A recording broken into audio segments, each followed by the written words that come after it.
Ang susunod na programa ay rated PG.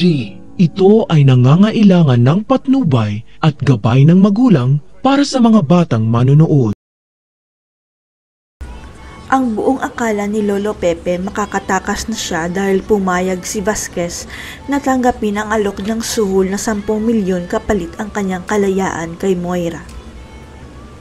Sa kasamaang palad, walang awang pinagbabaril ni Balahadja ang tagapagligtas sana ni Lolo Pepe na si Vasquez dahil nahuli siyang pinapatakas ang kanilang bihag. Pinapakita ni Lolo Pepe na matapang siya pero ang totoo takot na takot siya dahil siya ang susunod na papatayin ni Balahadja at isama sa hukay na pinahukay sa kanya. Hindi pa handang mamatay si Lolo Pepe dahil gusto niya pang bumawi sa pamilya niya, lalong-lalo na kay Giselle at Annalyn dahil ilalantad pa niya na hindi totoong tanyag si Zoe. Handa si Lolo Pepe na ibigay lahat ng kayamanan at pera niya kay Balahadja para huwag lang siya patayin, pero ayon kay Balahadja, loyal pa rin siya kay Moira.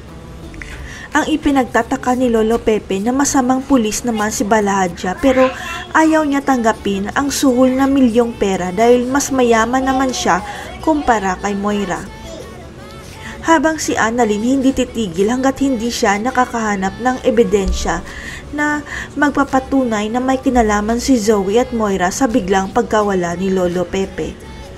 Kaya humingi na ng tulong si Annalyn sa mga kaibigan niya sa Apex para makahanap ng matibay na ebidensya na makakapagturo kay Zoe na siya ang huling kasama ni Lolo Pepe. Hanggang sa makarating na mismo kay Doc Ray ang balita tungkol sa hindi pag-duty ni Zoe, pero ayon kay Zoe na sa Apex lang siya pero iba ang sinasabi ng mga kasamahan niya. Inamin na ni Luke at Joy kay Annalyn na hindi nila nakasama si Zoe dahil hindi ito naka-duty buong araw sa Apex at tugma yun sa araw ng biglang pagkawala naman ni Lolo Pepe. Hanggang sa ma-corner ni Annalyn at iba pang taga-Apex si Zoe at pinapaamin kung may kinalaman siya sa pagkawala ni Lolo Pepe at dapat sabihin na niya ang totoo. Hanggang sa hindi makayanan ni Zoe ang pagtago ng napakalaking sekreto, ang pagkidnap ni Moira sa Lolo Pepe niya kaya sumabog si Zoe at nilaglag ang mami niya.